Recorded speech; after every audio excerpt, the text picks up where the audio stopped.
10,000 feet above sea level. The air is so thin it burns the lungs.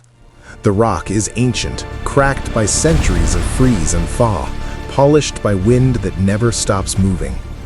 And the silence up here, it isn't peaceful. It's the silence of a place that has witnessed things no camera was ever there to record. This is not a forest floor where camouflage decides the outcome. This is not an open savanna where speed is the ultimate currency. This is a vertical world, a place where the architecture itself is the law, and the only legislation that matters is written in force, mass, and acceleration. Up here, the usual food chain folds in on itself. Lions don't come here. Leopards read the rock face and turn back. Even wolves, with all their endurance and pack intelligence, stay below the tree line, because millions of years of evolution have whispered the same warning into their bones. These walls are not yours. And yet, something is watching from above. A golden eagle traces slow, patient circles on a thermal column rising off the southern face.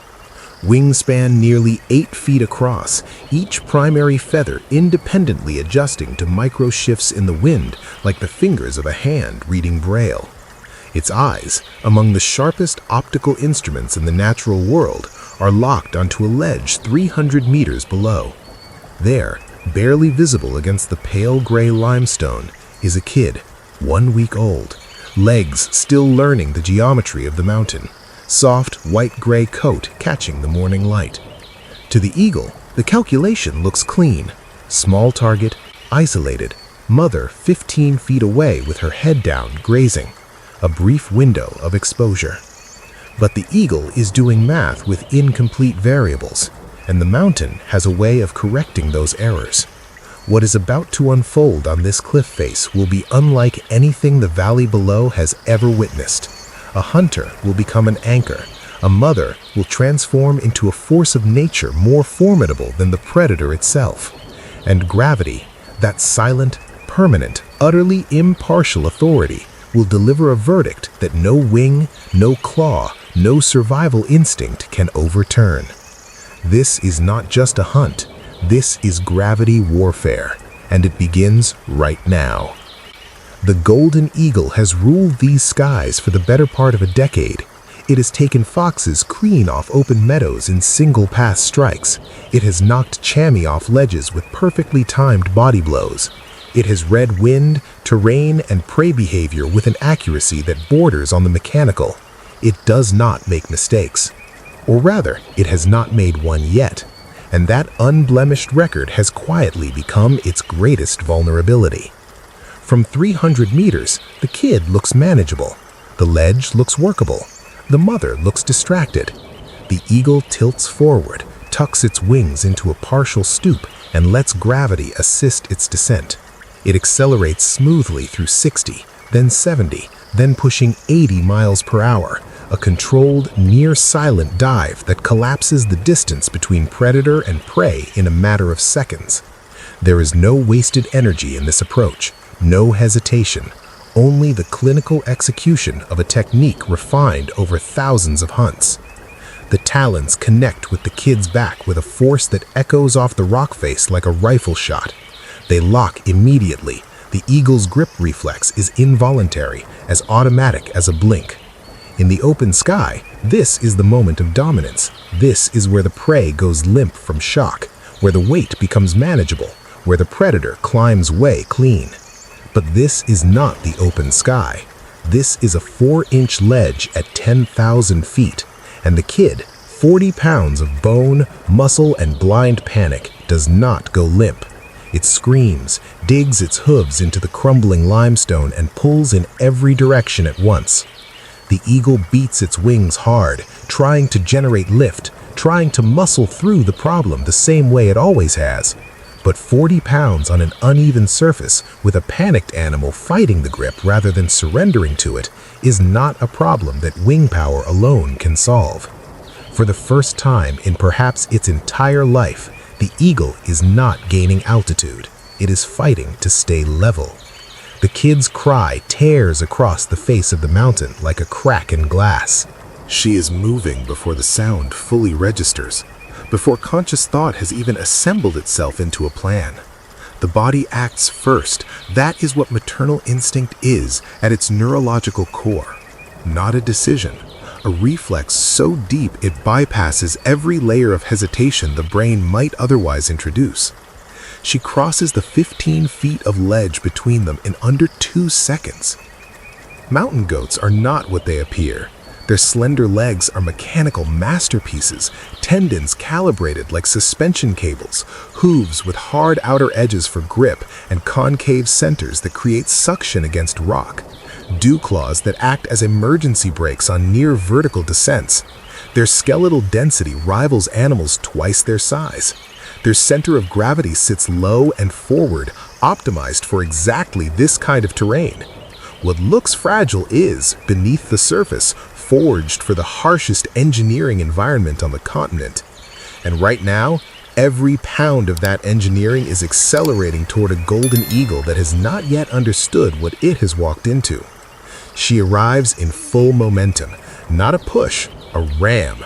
Shoulder first, full body weight committed, she drives into the bird with the kind of force that speaks a language every predator understands. I am not afraid of you.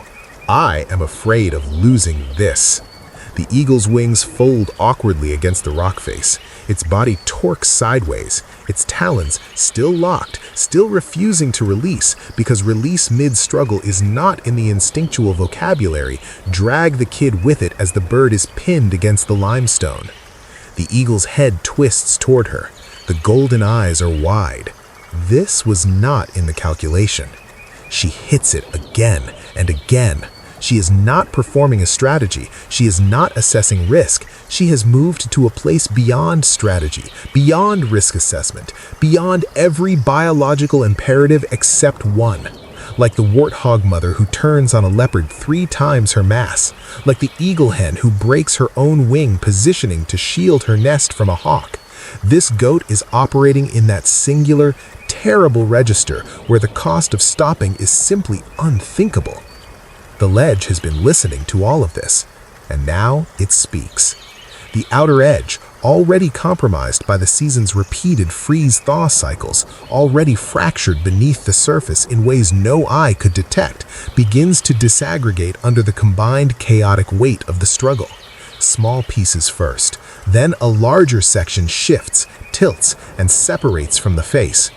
The eagle still cannot lift off. It has been trying. Its wings are generating everything they have, but the math will not cooperate. It is an 8-pound animal trying to carry 40 pounds of actively resisting weight off a surface that no longer exists beneath it, while a 200-pound animal is simultaneously driving force into its side. There is no version of this equation where the bird wins. There is no wing beat frequency that overcomes it. The eagle has, with a single talon strike, converted itself from apex predator into an object subject entirely to the same forces as everything else on this mountain.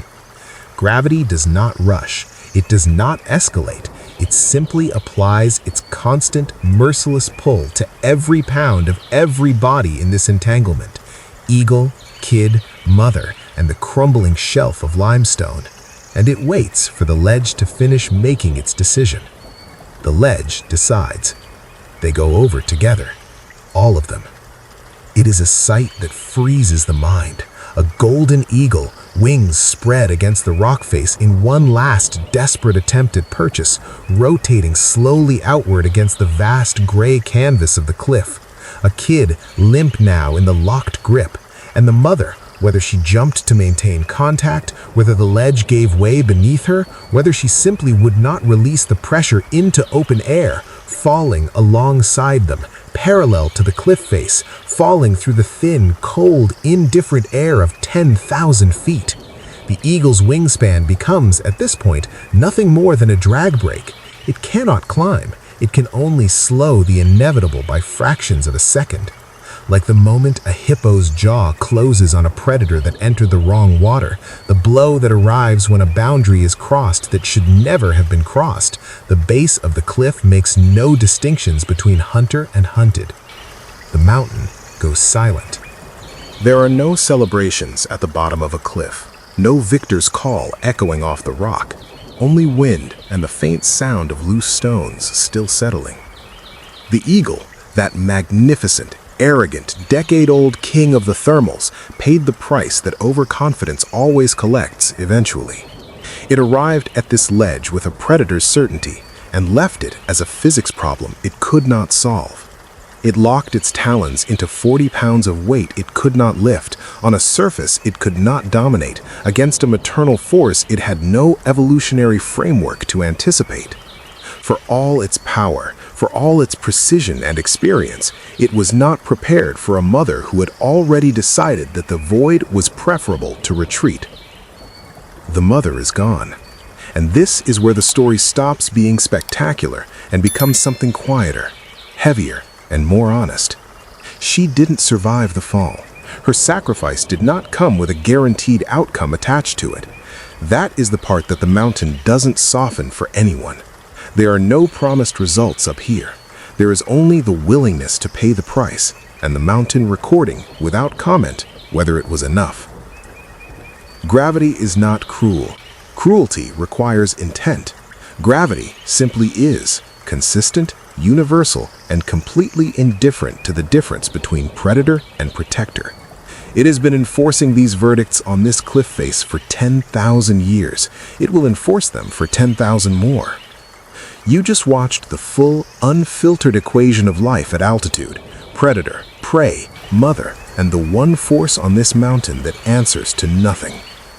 The mother's choice to go over that ledge rather than pull back, does that sit with you? Does it change how you see what survival actually costs in the wild? Tell us in the comments, because this mountain isn't finished talking, and neither are we. If this story reached something in you, hit like and subscribe. The peaks have more to show us, and none of it comes with a safety net.